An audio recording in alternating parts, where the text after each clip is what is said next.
Linnell Forrest is our hostess today. She's in Boca in our training and in our lab where we are broadcasting this from.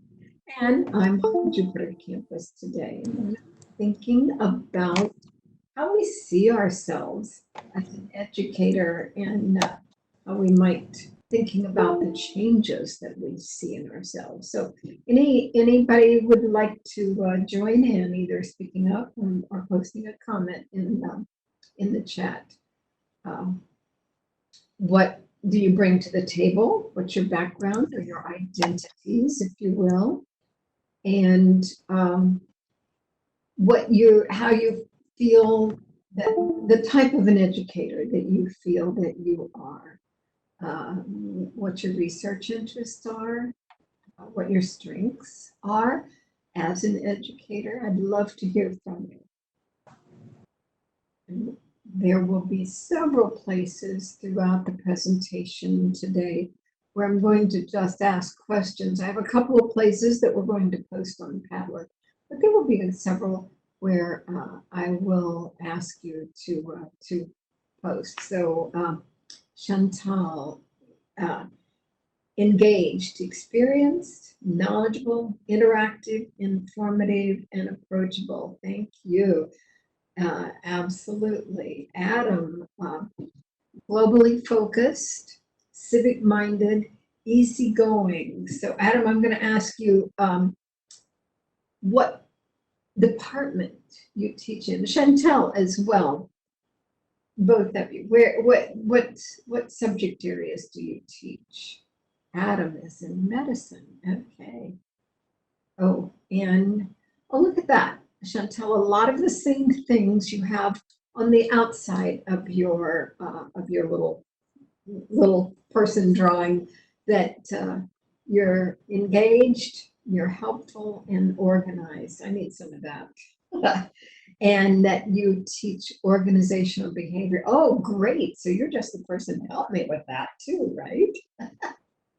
I am in need of that. Anybody else want to join in and post in there? Either put it to either all participants, or if you post it to the host and presenter, at least I get to see that. But if you do it to all participants, everyone can see, and we can have a little bit more interaction. So Adam, on the outside of his drawing, has learning experience designer. I like that. What a great phrase that is. Uh, Truth be known, we all are, but that's isn't a concept I've given any thought to. Thank you for sharing that. And responsive to student needs. Yeah, definitely. And I think that goes with the idea of being an educator. Friendly and caring. Absolutely. Absolutely. Thank you. So anybody else want to join in and share on this lovely little conversation? We have an interesting group here. George, I think you can probably post in the chat room if you like. And what else do we have that we could get information from? Daniela, Albina, you're welcome to post as well. Yeah, thank you, Linnell, for reposting that. I'm going to take us on over to the next one. We're going to have an opportunity to share more of these things as we go through. So thank you for that. And this is the interactive link for the Padlet. We'll be coming back to that in a few minutes, and Linnell can post that link in the chat as well. You unfortunately can't access the link from your screen where you see it on the screen, but there you can post it. You can access it from the link she has provided you there. And so the first question is, what are your tasks as an educator? We've talked about how we see ourselves as an educator. And so our first question is going to be, what are your tasks as an educator? And so moving us in, you've already figured this part of it out. Our professional development series for today is my role as an educator. What is it? Does it change? Where are we headed with this information?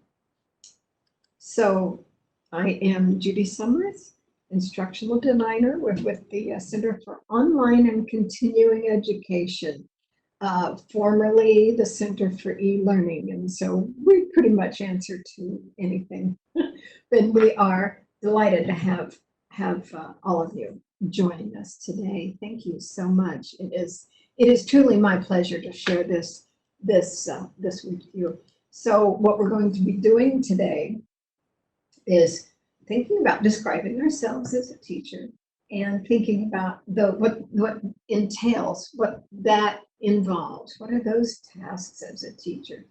And we're going to be thinking about ways that we can improve ourselves, because that's one of the things teaching is always about, reflecting on that.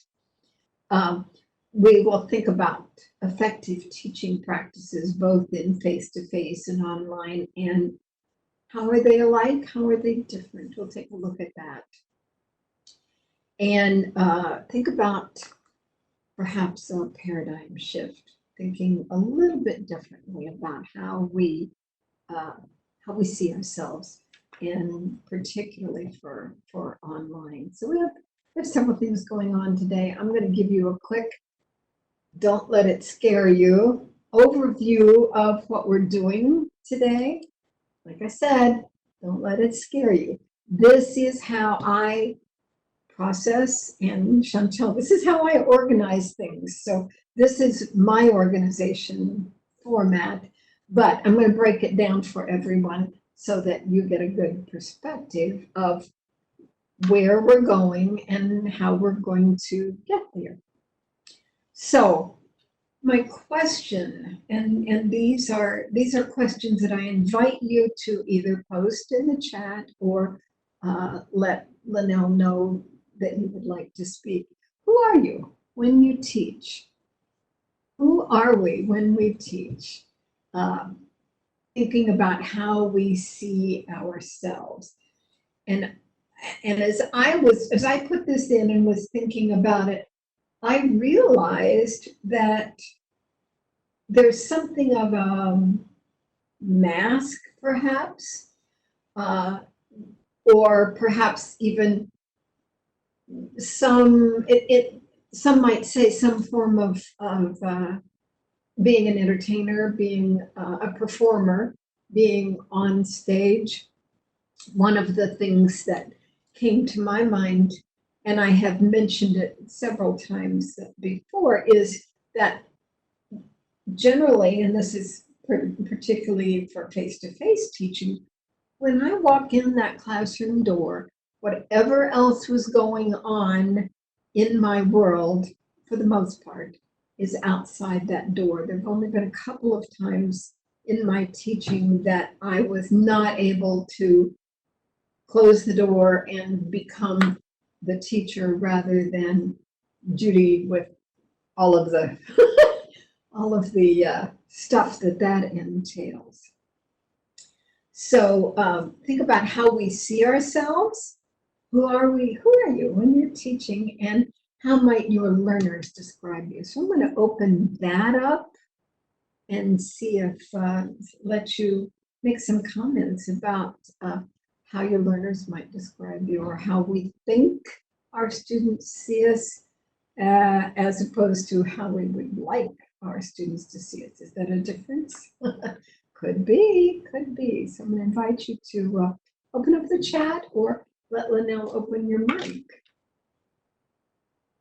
I'm also just checking so I have some idea of who else with us, and I thank all of you for joining us.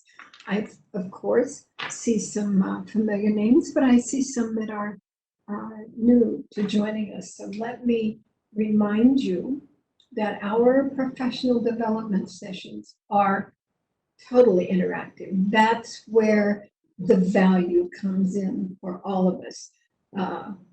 I am not an expert on anything. What I'm presenting for you. I do some research and come up with some things to share, but it truly is what you bring to the table that makes it a valuable opportunity, a valuable experience. So anybody want to join in and comment on any of these things, how your learners might describe you, how we think our students might see us and how we would like them to see us? Rod, I think students see me as the professor who's going to get them through this course. Get, not help. I love it. What do you teach, Rod? And I think there's a paradigm shift coming there for your students, perhaps, right? Maybe not necessarily for you. You teach economics. Wow. Yeah, you would definitely have to drag me through that one, I'm sure. Or maybe I know more about it than I realize. After all, I have to function from one day to the next or one payday to the next. Judy, do you want me to read Adam Wyatt's Yeah, that would be super. Thank you. I think the mask is a good metaphor. Lots that I hide because I feel doesn't provide or necessitate a need to divulge who we are as individuals. Example, don't mention being gay, my political leanings, or my family. I see my role when I teach, for example, who I am, as being that learning experience designer, firm but fair, impart information, but also mold it based on student knowledge, levels, and interests. I think learners would describe me as caring and compassionate, though I would love to know more beyond what they put in course evaluations. I want students to see me as someone who cares about their success, but also as someone who is a human being, not just a professor. Excellent. Thank you. Thank you, Adam. That's incredible. And you're right. Most of us do not put out a great deal of personal information. In my mind, it is simply enough so that they see us as a person. I will often reference the fact that I have cats and one of them may appear on a presentation. Or if I'm doing a synchronous class from home, she might appear in the session.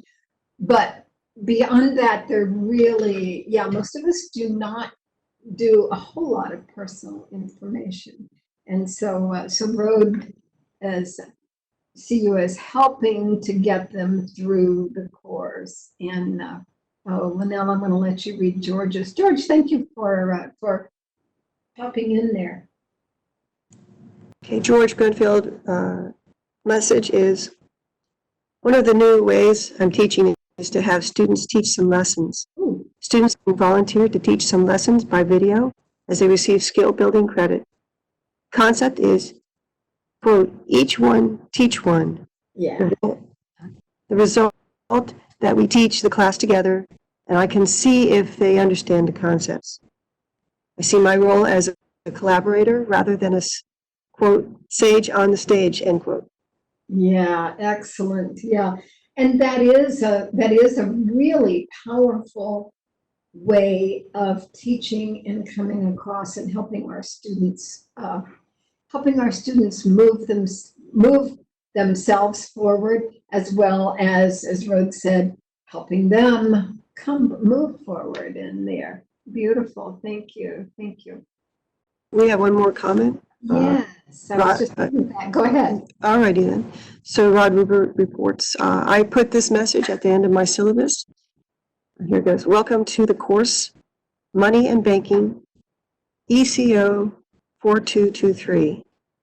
The faculty, along with your advisors, the dean, the chairs, and the directors, and other staff members of the College of Business, care about your academic success and are here to help you. If during this term or any term in the future you experience a problem with poor grades or a problem related to home or work that may contribute to you not being able to continue registering for classes, we want to help if we can. Talk to us. We are all committed to assisting our students complete their degree in a timely manner. That is beautiful. Yes, yeah, Chantel, I agree with you completely. Well said. And it puts you as well as everyone behind you that's in the rest of the college out there as being those caring individuals. Because of course, we all have things that we deal with, and our students do too. So letting them know that they only need to reach out and we can help them. Beautifully said. Thank you all for the your interactions. I love this. So let's see what else. What else we have. Thank you so much for joining in. So I'm going to take us to the Padlet. And I don't know if you've had a chance to post anything on the Padlet. Let me move us into that. So bear with me just a moment while I do this. All right. So I have put my comment in there. What do you see your tasks as an educator? We've already had several good comments about how we see ourselves, what our tasks are. I just put down that we are providing content and opportunities to share, but you've all said so much more than that. So in order to post, this is Padlet, and I don't know if you've had the opportunity to use it before. It is an effective tool to use for interaction and sharing because, as you can tell, there's a number of ways that um, everyone can see everyone's responses. I've used it in one of my graduate classes for having students share different types of teaching skills that they do, and we can share back and forth. So in order to post, just click on the plus sign, put your name in, and start typing, and we will get that information. And we'll take a look at column 1 right now, your tasks as an educator for right now. Research and develop. And Adam, was it you that used the phrase course? Oh, I need to write that down because I loved it. Course designer, course. I'll have to go back and look at the comment. Yes, yeah, up to date and relevant content. Yeah. Oh, Chantel, I love that. Tease their curiosity. Absolutely. That's part of the whole engagement piece. Educational experience designer. Thank you. What a great term. Thanks for putting it in there, Adam.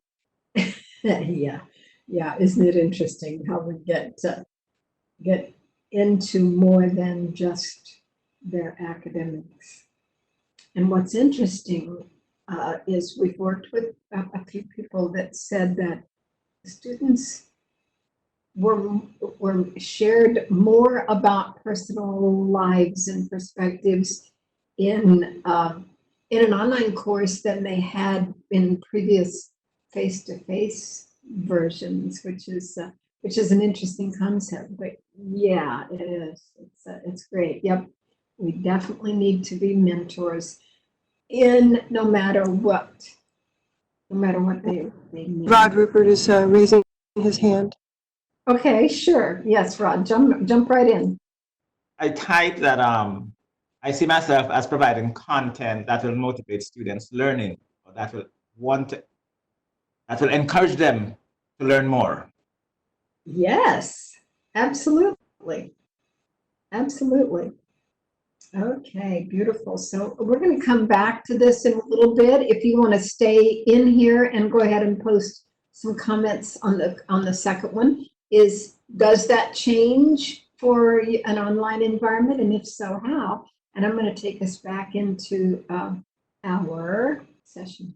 So teaching and learning is multifaceted, as all of you have already identified with, that it's a whole lot more than what most people think of, definitely. And it often involves change. There's that word again. And we, well, and I think most of us tend to go into change kicking and screaming, and yet we know that it is part of life and it is how things happen. And if, as instructors, our interest and concern is our students' success, then we have to be willing to adapt to fit what that success piece looks like. So the challenge here's a challenge for you to reflect on that.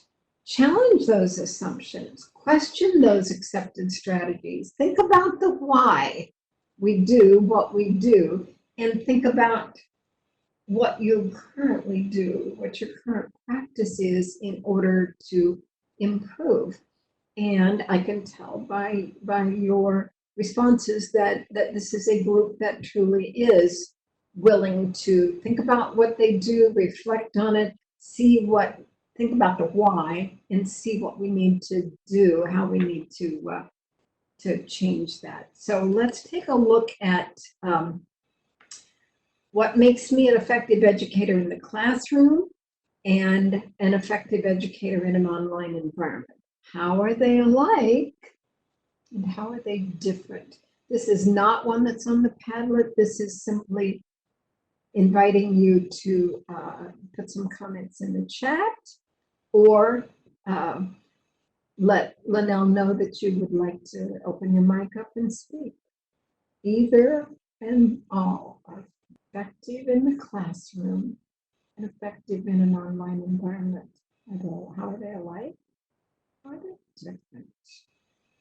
One thing for sure we have to figure out, because I can tell by the comments that everyone that's joined us today are caring instructors and want whatever it will take for our students to be successful. But how do you bring that across in the online environment? Is that a challenge for you? Because it's easy to put that caring face on in a face-to-face classroom, even if you've left some major issues outside the door. You still can let them know that you're caring about them. But how does that come across? How do we do that in the online? Anybody want to make some comments? Okay, Adam Wyatt has made a comment in the chat area. Would you like me to proceed? Yes, please do. Thank you. I still feel I'm not as effective as I could be in an online environment. Students pass the graded assessments, and I'm never sure if that's because of what I provided in the course or on their own independent studies. What I hope makes me feel effective is the amount of time I spend developing the beta testing a course before ever putting it online. Adam, you definitely have the right spin on it, the right perspective on it, because the amount of time that we do spend in there making it what we feel like is effective definitely pays off for the students. And you definitely, of course, provide stuff for them within the course. But part of being an online student, and one that many students don't recognize or realize, is that they do have to take a role on a much more active role than they're accustomed to. They are willing to do their own independent studies. So that's an important part of it. Definitely is. This message is from Rod Rubert. My biggest challenge is effectiveness in online learning. I provide large amount of materials, try to meet their email needs, yet at the end, I do not feel that I have been effective. Oh, that's interesting. That's interesting. So I would be curious to know, and you don't have to respond to my question, but it would be interesting to see what it is that makes you feel that you haven't been effective, because I have a feeling you probably are much more effective than you think you are, particularly based on what you had indicated that you put in the syllabus, how you reach out to your students. I have a feeling you're probably more effective than you might think. Okay, I'm going to move us. You're welcome to continue adding to that conversation, and we will share it. I'm going to bring it and move on to the next one, because what you have done is move us right into what we refer to as a paradigm shift, a learning shift, because in the online environment, the emphasis becomes more on learning rather than teaching. We provide them with what they what we feel like they need in order to have an effective grasp, understanding, if you will, of the particular content, the course that we are teaching. Okay, interesting.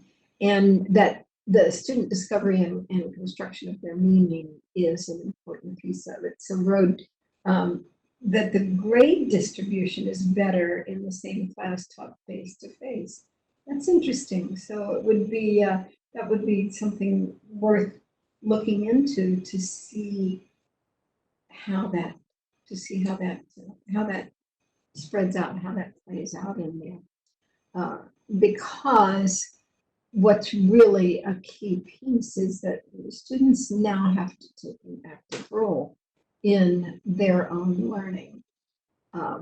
The idea of, being the instructor who goes in and lectures for an hour, although I cannot imagine doing that, but is no longer, first of all, it's no longer effective, if indeed it ever was. That would be a good question, and I'm not going to go there because it's not what we're doing right now. But in order for students to be effective and successful in an online course, they have to be willing to step up to the plate and be responsible for their own learning.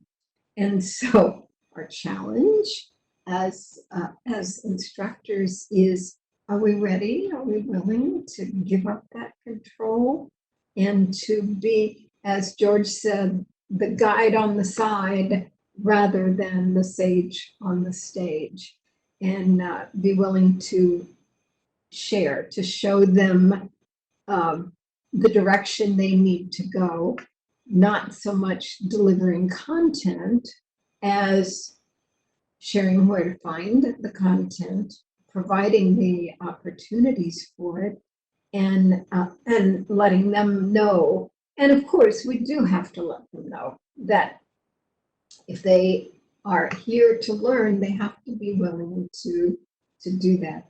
But by the same token, we have to be willing to let them know. That's not so easy, not so easy. So I'm going to take us back to our Padlet again, and Linnell, you can put that link back up in case they haven't, in case they've moved away from it, and I will go into it. So our second question is, somebody did a typo. I'm not much of a typist, so forgive me for that, but it's, does it change? And if it does, how does it change in the online environment? So let me take us over to that. All right, so Adam says that it doesn't change. It just becomes harder as we have to anticipate their thoughts and needs as they're completing things asynchronously. Yes, and if it's a course that you've taught before, you have some idea of what the what challenges they're going to be encountering as they move through the course asynchronously. And so you have some idea of where they're going, but you also can make sure that you keep an open Q&A, or let's chat at the water fountain type of a discussion board where students are free to ask questions as they come across them. So our tasks in and of themselves, you're correct, don't change. They're just, as Chantel said, they're more so more so. Our tasks are more intense, and we just have to approach them in a different way. So, anybody want to jump in on that? What are the changes for an online environment? And if, or, I mean, does it change? And if it changes, how does it change? What's the difference? We just have to have different ways of reaching out to them and letting them know that what we're anticipating, what we're looking for is indeed there. We are here for them, but they also have to be willing to do the work to get where they need to be. And so maybe that is part of what, as Rhoda indicated, the difference in the grade span in the online, that they weren't quite as willing to jump in and take responsibility for their own learning. I do love that phrase, the guide on the side instead of the sage on the stage. And that whole concept harks to the whole idea of, you know, instructor stepping into the room at on the hour and talking for an hour and a half. And, you know, I taught it. Didn't you get it? Type of a perspective. I've never quite understood how that can work, but it is certainly one perception of online of teaching, not online necessarily, but of teaching. So to do that, not to do that, but to get the information across that way for online, then requires a substantial amount of video type of presentations. And those video types broken down rather than the full hour, an hour and 20 minutes, or however long the class is,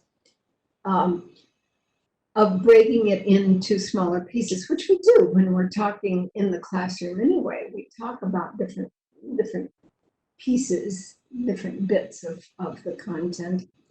And then, but that way, if it's broken down into 15 or 20 minute segments for video, then the students that need to can go back and get what portion of it they want to refresh on. So fearful that students may not do what's needed to get through the course. Yeah. Commuter, part-time students, often students with a different background that are not accustomed to it. Yeah, there's a whole lot of other things that can step in and make it difficult to get that. That said, most of the courses that we help build, and by virtue of the fact that you're here with me today, you have access to our templates. Anything that we have, you are welcome to. But we include a link to the student support system for online courses, because our students are entitled, our online students are entitled to everything that the face-to-face students are entitled to, have access to. And so they can access tutoring, they can access extra help with what they're doing. Our writing center is amazing. We have a great math center, and even the counseling services that are available. All of those things are available to the online students, and should be you should be able to have a link for them within the course itself, so that they don't have to wander around on the website to try to figure out where to go to get the information they need, or even not even being aware that there is information out there now. And our commuter part-time students are generally commuters and part-time students for a very specific reason, that they have families and jobs, and they may be the caregiver for older family in their homes. All of those things go together to create what the reasoning for being an online student. So you have to be consciously aware of that. I love these comments. You're welcome to keep that open and jump back into it. I am going to go back to session and see. I appreciate your to share. Looks like I've got the same thing duplicated over here. I don't know why. Oh, I just I just did a separate one. So this is from this is a quote from one of the articles that I have. In-depth exploration that help us raise teaching to a new level of effectiveness, which is why we're all here. No matter what our format for teaching is, we want our students to walk away from the class with information, with something.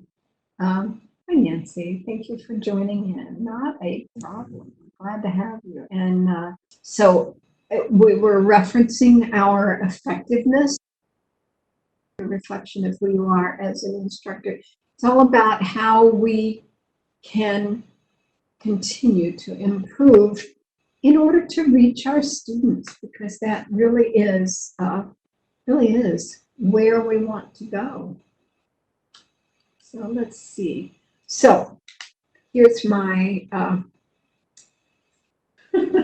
my thank you. I've got, I'm neglected changing that one.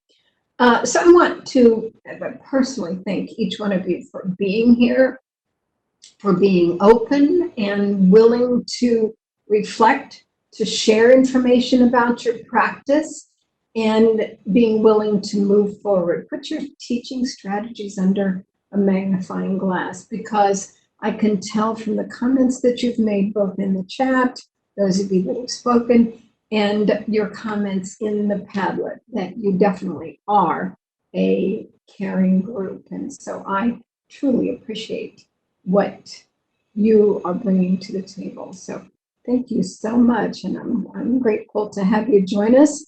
And I did not check to see what's coming next week, but I think it, excuse me, I think it may be one of our library sessions. So I'll have to check with our library folks and see what we have for you for next week, because those library resources are amazing, amazing. And in either case, you will definitely be getting a message out about what's coming up next week. So thank you so much for joining us. And we truly appreciate your being willing to share, because as I said, that's exactly what makes it such a valuable and important piece of it. I think we have one more comment. Sure. Robert, go ahead, you're unmuted. Well, I was just saying thanks for the presentation, and I'm going to try to use the guide on the side strategy. Hopefully it will help. All right. And Dr. Rowe, don't hesitate to come in, drop in and see us, and we'll be glad to share whatever we can back and forth, because I know you have a lot to share with us as well. So thank you. Thanks a lot. Will do. Thank you. I appreciate your comments and your being here and your willingness to be open and to share. Thank you. I think I have the list of, and by the way, I will be sending out this information to you later on today after I get the listing with the emails. I'll be sending this information out with you, and I will also share the comments that were posted in the Padlet. So you'll have access to all of this. Thank you so much. There's our reference list. Thank you for joining us.